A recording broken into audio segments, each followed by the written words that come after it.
Okay. Hello, LinkedIn. Good morning, good afternoon, according to where you are. So excited you're here.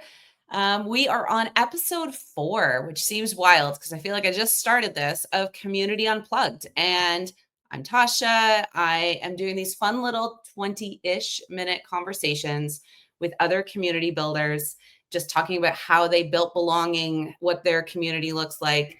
I started a cool community of my own a couple years ago called the Nonprofit Hive. And while I was doing that with other nonprofit professionals, I also realized I didn't know other community builders and I didn't know what I was doing. And it's only been through conversations with others, like my guest here today, that I realized that this is kind of a quirky niche field. It's different across communities and so beneficial to be connecting with your other community builders and talking about what works, what doesn't, what's hard, what's, all of those different things. So today I am joined by Darnell Brown of Forge, and I'm going to let him introduce himself because I feel like community builders have a good way of talking about what they're doing out in the world. And Darnell, thank you so much for being here. This is so exciting. Yeah. We're going to have big fun with this. I Yes. appreciate the opportunity to speak with you. And always happy for the opportunity to speak about community and things. So I'm Darnell Brown. I am a creative polymath and community builder. And so my background is in digital marketing and storytelling and design. And so community is a more recent endeavor that I have been on, but it feels like the right thing and the right way of evolving just as a human. And so that's a bit about me and what I do. And I think of the way I'm building a community is, in my specific way, is to enable creative polymaths and entrepreneurs and business owners to grow their ingenuity, their impact, and their income without abandoning their values and sacrificing their worth. I love that. That's fantastic. What a great description. Oh, Felix, super hyped to be here. Thanks for joining us, Felix. Anybody else who's joining, feel free to throw your name and your community in the comments because I just love to know what else is out there. I'm realizing so many people are building community, and community can look very different. And so I'm feel like I'm collecting all the ideas of what good community building looks like. And I'm going to kick this off because you already started to hint a little bit at how you got to where you are now. But, if you were to describe this community building journey that you've been on that has, culminated into Forge, which is a great name for a community. Mm. How would you describe that journey? Yeah, that's a great thing. So I would say I would describe it in two, I think, kind of in two different lanes. Lane one is that, unbeknownst to me, I've apparently been a community builder all of my life, Okay. Tasha, and that's due to drawing way back in grade school and always watering that seed of just sitting in the back of the classroom, minding my own business, drawing whatever, like doodling superheroes, like random objects, random things on people, like noses and lips, like just trying to understand how to move this pencil and stuff around. Ever since I've been doing that, I've been attracting crowds, right? And I think if we have any artists out there listening, this is just one of those things. Like, drawing stuff has always just been a very magnetic thing to do. Even when you're trying not to put the attention and stuff on yourself. Like, I'm in the back of the classroom doing this. Next thing I know, I look up and people are around and stuff. And so that has happened. I'm 41 now, and that's been happening since I was 5. So over 3 decades, anytime that I've been doing my own thing, just attracted people. And Tasha, I didn't realize that was a form of just bringing people together, like people that are interested in people just doing cool stuff, I guess. So that's one lane. The second lane is the last course that I ended up producing, called Chaos to Clarity for Creative Entrepreneurs. That was a 4-week program, and off the back of that, I had the idea for for creating a space for those course students so that I can continue to support them, because what I was coming up with was very like radical and stuff. And it was just like, okay, they're going to need more than these 4 weeks, basically. And so that was like the seed of how Forge came to be. And it became something completely different. But in terms of creating an actual space, Tasha, like it was from that. And that was about 2.5 years ago. I was like, okay, I got to create something that's for these course students. And then I got like type A manifesting generator, human design me was just like, oh, I'm going to continue pulling on this thread. And it became this whole other thing that became not even about the course. Like now the course is something else and it's an add-on, but it helped generate this idea for, okay, this support system for creative entrepreneurs. Well, if I remove the course from that, what does this mean and how can I build this out? So that's kind of the journey at this point. I love that. And I think there's something really super interesting shift. And I don't know whether it's AI world at large, but I do think learning has changed drastically. How we approach learning, what kind of learning we want to do. And I think many of us want to learn in community because we've got these big thoughts, big ideas. We want to throw them around together, right? And talk about them more, because oftentimes learning, like to really ingrain it and not just do memorized learning, you kind of have to like banter it back and forth with your peers, and kind of, and maybe an expert or two in that mix is perfect to get to that spot where you really feel like you've absorbed the learning.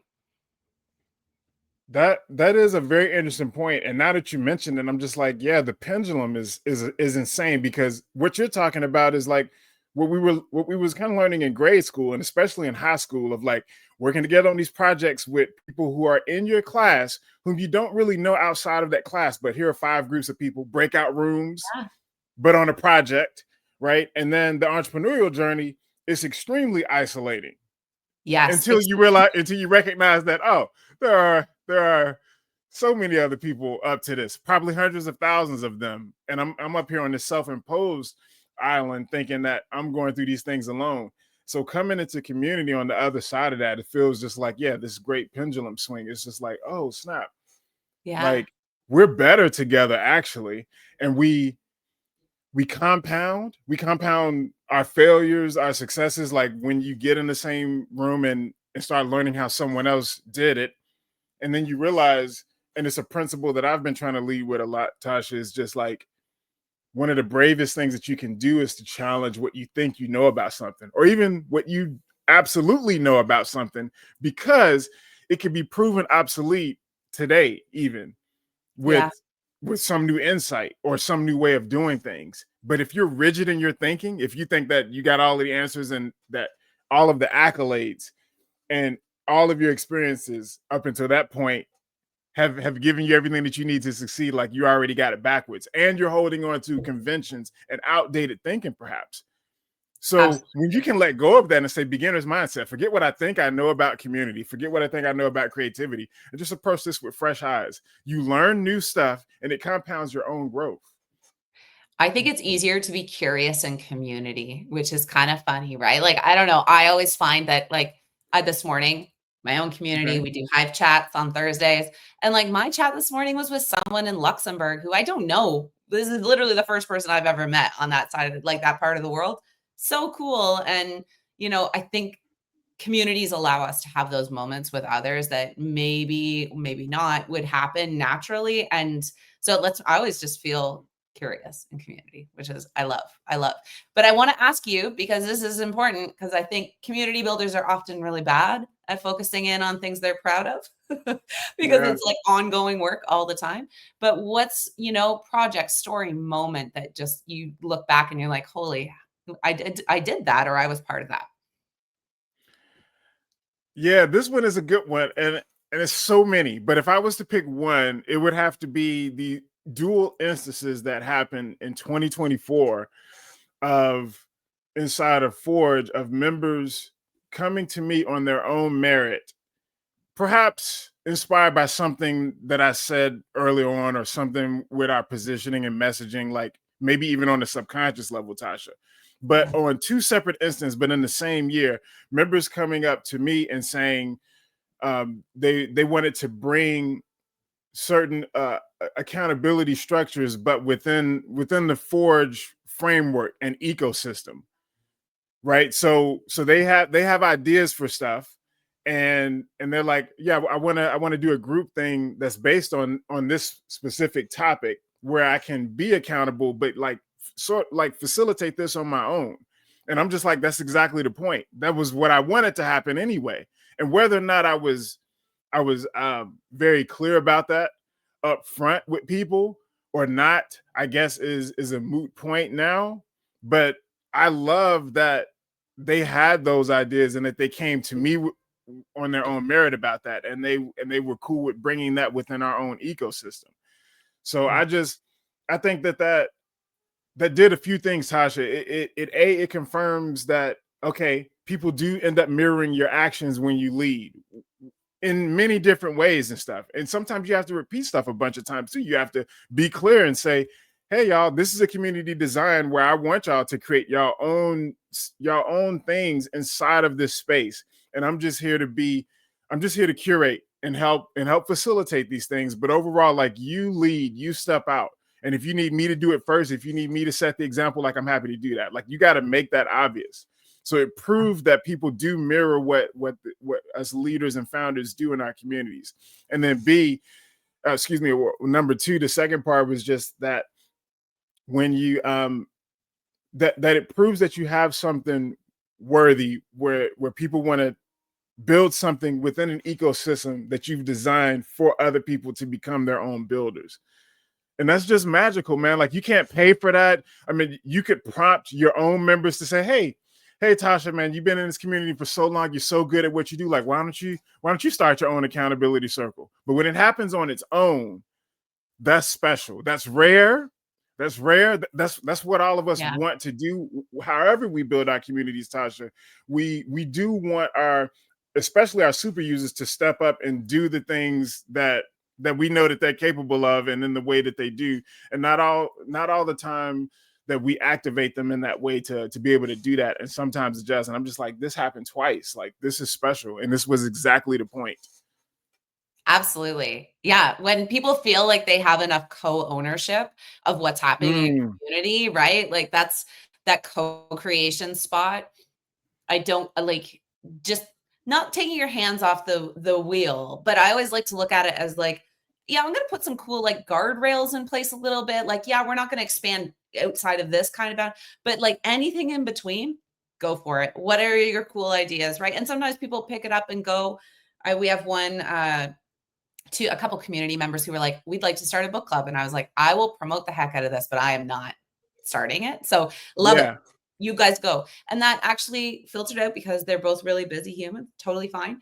But then there's also points where you put two people in touch, and then like they'll send me a selfie because one went across the country to meet the other. And you're like, oh, those wins are so beautiful, right? When you have those. Yeah. Wins. Pretty cool. Yeah. Yes, exactly. I love it. Yep, you're right. Co-ownership. You're so right. That is the right term. And I look at it like Forge is like a theme park almost. And so like you got all of this land and acreage, and then you're saying, oh, okay, well, a person has this particular theme that they want to create an experience out of, and it's on these grounds. Like, let's do it. Like, you got all of the tools. This is what you're paying to be. Oh, I love your metaphors. You give great metaphors, Darnell. I'm going to tell you, you always give the best metaphors. This has been already so much fun. I love it. Toughest challenge you see, and this can be very personal to the Forge community, but it can also just be like what you're seeing out there with community builders right now in general.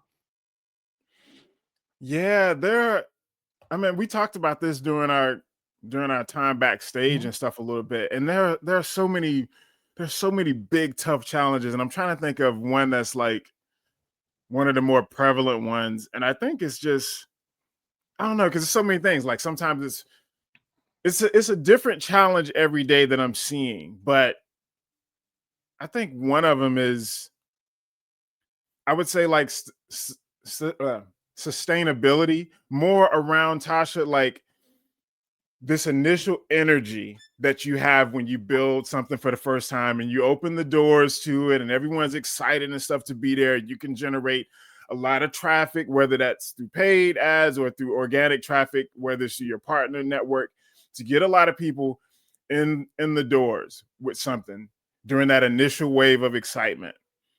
And then being able to sustain that and like keep your churn low and your retention high, and actually having a strategy for whether or not you're trying to acquire a certain amount of members on an annual basis, or you're trying to reach a specific milestone. You're trying to keep things fresh and exciting. It is infinitely easier to do that at the beginning, or especially when you have when you've like opened up the doors to your community or something, like whether you do that periodically or not. But anytime that you're generating excitement for people, for a rush of people coming in, sustaining that is 10 times more difficult, both because you will experience like people leaving your community for reasons that you don't know about. Some of them have to do with what you express the community as being relative to how they received it, so some of that falls on you. Yeah. Some people will graduate as well too. Like there'll be a time where your community, which is usually good for people in transition, where they transition out of that. And you gotta still love them for that. And offboard, like why should your offboarding game be lamer than your onboarding game? Why can't you be as excited for them on the way out? Even. Yeah. And so it's being able to move past that phase, man. I mean, it's like falling in love for the first time too, man. For a metaphor, man. When you with that person, time slows down. You're not even chilling with your old friends and stuff anymore. All of this is about that one person, right? We're gonna bring this down to a simple metaphor, and then because that's your honeymoon phase, man. You're in a honeymoon phase, but once you've had that first argument, or you've moved in with that person, and you start recognizing that, oh, these are all of the flaws. Like now, these are all of the things. So, are you going to stay in that relationship, even though there are a gazillion things that you're not really feeling about this person, perhaps even? Yeah. So it's a similar thing, man. It's that rush of excitement and being able to sustain that beyond that period when things aren't as exciting, the slow growth, the behind the scenes tweaks that you make to your community that no one else will ever see, but you know about it. And it takes you hours to do, but they don't move the needle forward that much in terms of, I guess making people feel welcome even. But it's just like small things. So it's all of these things of being able to sustain it and finding, Tasha, I don't know, enjoying the journey somehow, recognizing that your members, every single one of them, they're a world unto themselves, each person, and every single, and you're trying to make stuff work for everyone, and you want them to feel welcome and needed and important and heard and understood. And you're multiplying that times how many ever members that you have, and you wanting to make this thing feel good. Like that's a lot of work, man. That's a lot of work. A lot. And so you have to enjoy that journey. You have to be, to your point, Tasha, curious enough about people and what they're going through, to them remember their names, to remember the things that they told you in the last time you talked to them. Remember what the vacation that they just went on, or their children's names, like things like that just take things to another level and are not things that you have to do, so to speak, but they go a long way. And you find joy in the journey of saying, you know what, I'm doing all of these behind the scenes updates that no one will really care about, probably except for me. And they may get noticed sometimes, but you know what? The people are worth it. The experience is worth it. And it all adds up, even if a person can't like articulate what it is about this space that they enjoy. You've given me like, I'm going to have to go back to the transcript afterwards, because there was about like 5 things you said there that, you didn't actually use the word stewardship yet, but that's like, I'm in the nonprofit sector, so we're always talking about like donor stewardship and like things like that. But that's what you're talking about too. And I think that is the stewardship piece of community.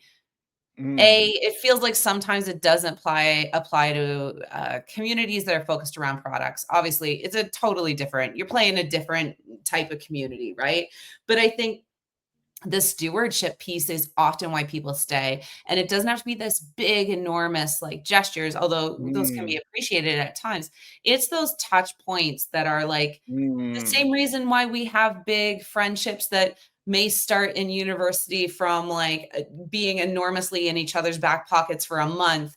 And then you only talk once a year after that. But you need that like occasional touch points are still enough to often keep us in community and see the like long-term value of continuing to be, you know, in this moment with other people. But stewardship is exhausting work sometimes, and you feel like it doesn't feel like there's a clear end. And automation can help sometimes, but sometimes you just have to, you're the person who has to send the message, and there's no escaping that completely.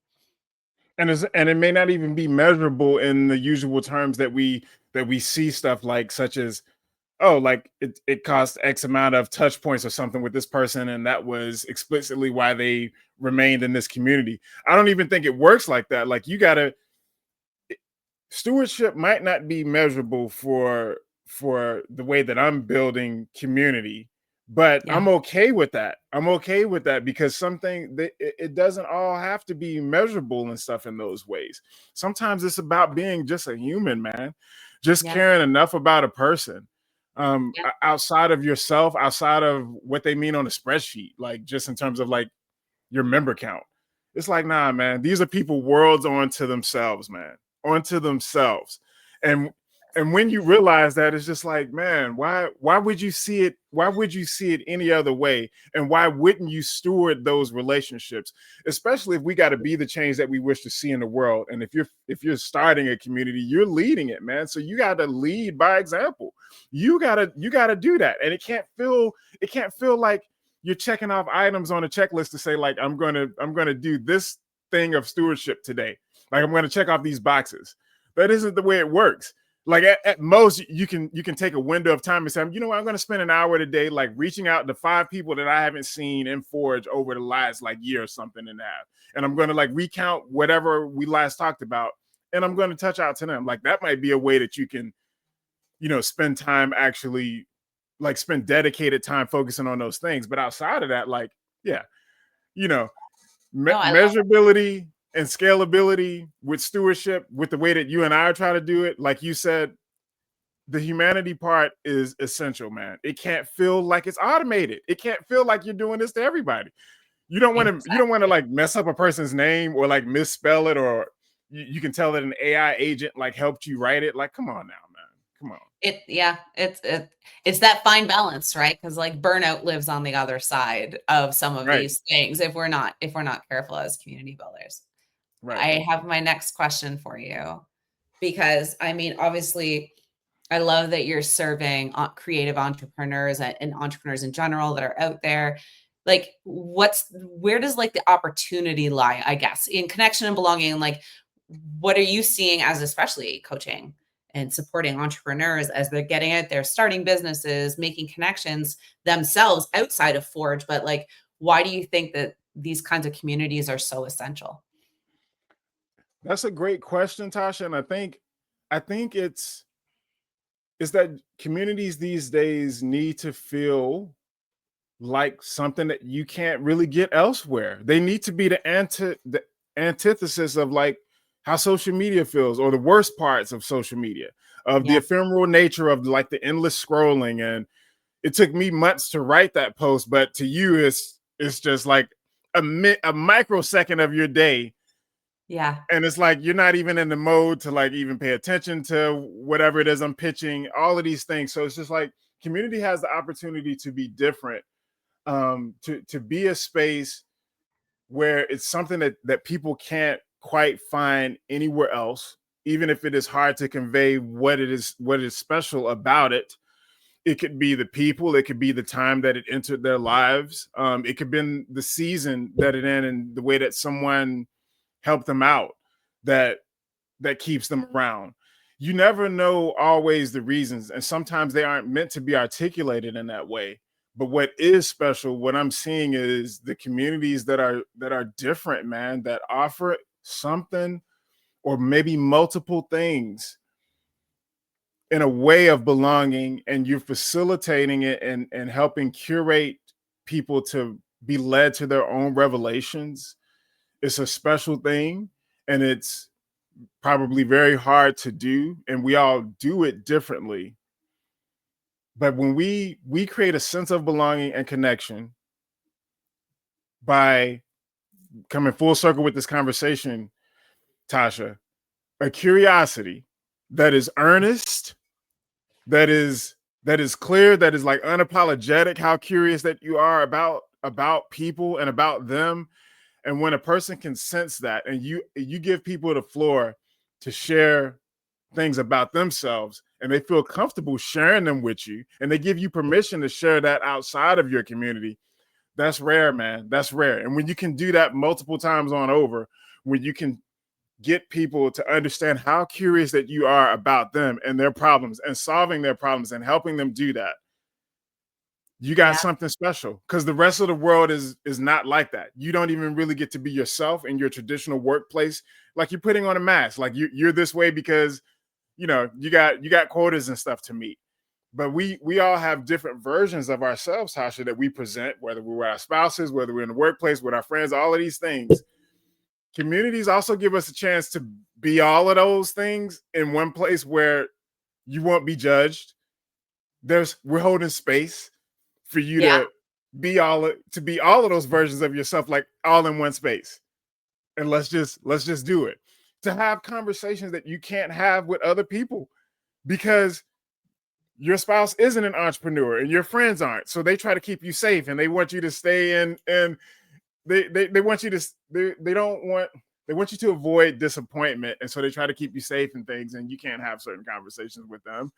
And so it's just like all of that, man. You have an opportunity to create a space for belonging and connection that doesn't really exist on social media, and that you might not have otherwise met these people, because you are all tethered by a cornerstone, something that you all believe, a conviction that you have, and you came together unbeknownst to you that, oh, well, wow, we have the same values. So me and you, just for an example, like, we're in the same space, and it's just like, oh wow, we came together through community, and it's just like, that's powerful, man. And just spaces, man, spaces, holding them for people, not rushing people, seeing them as humans, and giving them the floor and letting them know how curious that you are. And when you do that, and they can tell, like, they will share stuff with you, man, that they might not share anywhere else, man. And that's special. Absolutely. That's rare. That's deeper than friendship, even. It's different. I don't even know if we have a word for that. It's this hodgepodge of like peership and allyship, and obviously the business relationship and your friends and stuff as well, because you spend a lot of time. And it's just, I don't even know if we have a word for that. But we're gonna have to start looking. We're gonna have to start creating one. This can be our 2026 project, and I'll start throwing around some. And I do want to point out just one thing you said, and I know these never end in 20 minutes. I should just start saying they're 30. But I do think one thing you said was beautiful, is that like community is a cornerstone, right? And I do think for many people who feel a little untethered, that's the beauty of finding your community. And it doesn't have to be specific. There are communities built around hobbies. There are communities built around localities, geography, and there's communities that are based on interests and work. And like and potentially, I'm a mom. There's like, this is where often like parental and mom groups, dad groups, this is one of those things that like you share with somebody else, and it just makes you feel less alone, right? It just does. It's a beautiful space to be in when you have that moment, right? And yeah, I love Felix. Thanks for joining. That feeling is different. It really is. And I think when you're in community, and when you're not. And I don't think we acknowledge that as often as, we like to throw the word around, but when it's real, and when you can feel it. Right. Yeah. When you feel it, and it when you talk about things that you don't have to. When you open up in that way without even realizing it, like, that's rare, man. That's special. And I think being transparent is a way into that, especially when we see the founders of these communities being that. and not just being this idolized versions of who we think that they are. No, talk about the stuff that you don't talk about anywhere else. Even that's what's going to get me to open up, Tasha, if I'm in your community. Yeah. But before you want me to tell you all of my secrets and stuff, I gotta see it mirrored in you. I gotta, like, you have to start. You have to lead. So I know thanks for those who have continued listening, and thanks, Felix, for your wonderful comments too, because I think you hit on something important there. But I always like to leave listeners a little bit of like, what's one piece of advice you'd give as somebody who's founded a community, is in deep with community? Like, what's that piece of advice you'd give to somebody else who's building community? Yeah, so I would tell the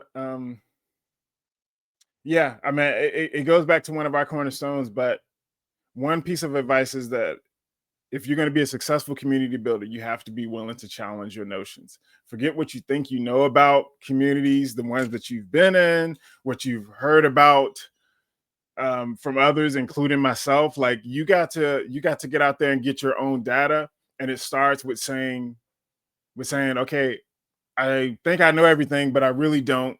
And my members are going to enlighten me. Everything that I think is important or is worth highlighting about this community, it won't be. That is also a lesson that I learned the hard way. So that's another thing and that's why I know you're going to have what you think you know about your community, what you think that it should be about, and how to talk about it and how to position it and what its coolest benefits are. And your members are going to experience something completely different than what you say it is on the outside. And it's up to you whether or not you harness that and lean into that more, Tasha, and highlight that and put that to the forefront.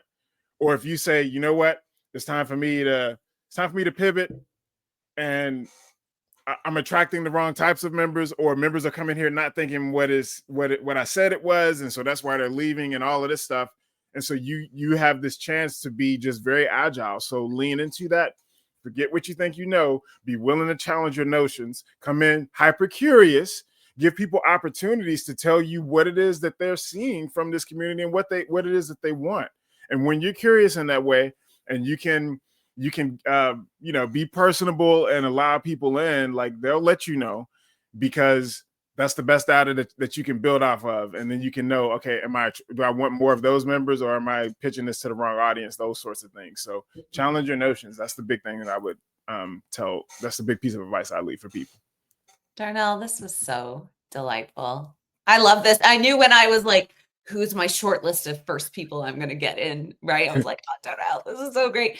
Darnell, just quick synopsis again of what Forge is and where's the best place for people to find you, connect with you afterwards. Yeah, I appreciate that. So Forge, quick synopsis.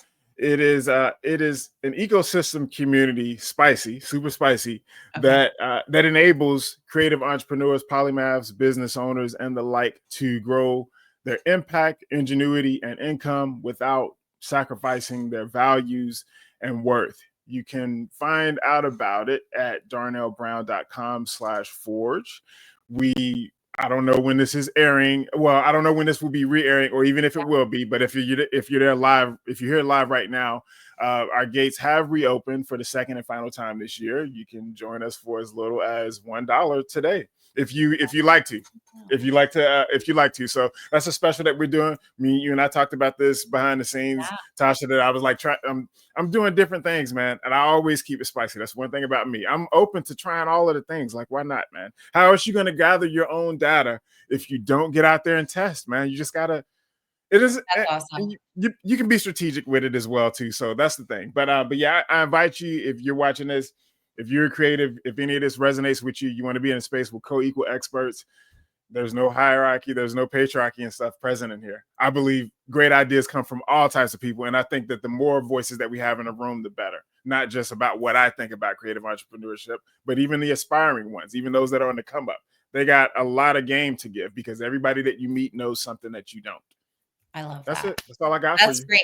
And Darnell, I'm going to highly suggest, go and throw afterwards on LinkedIn your link, and I'll make sure to get it on the YouTube as well afterwards. But this was amazing. Thank you so much for doing this with me. Thank you to everybody who listened. Micah, I see you put a great comment in here too. Micah's a friend actually in Uganda who works at a social innovation group. Incredible stuff they're doing. So I just love that you came and had this chat with me, and this was wonderful and exactly what I anticipated. Lots of great metaphors about community, and so thanks for doing this with me. Yeah, thank you as well. Appreciate you, Tasha. Thanks, everyone.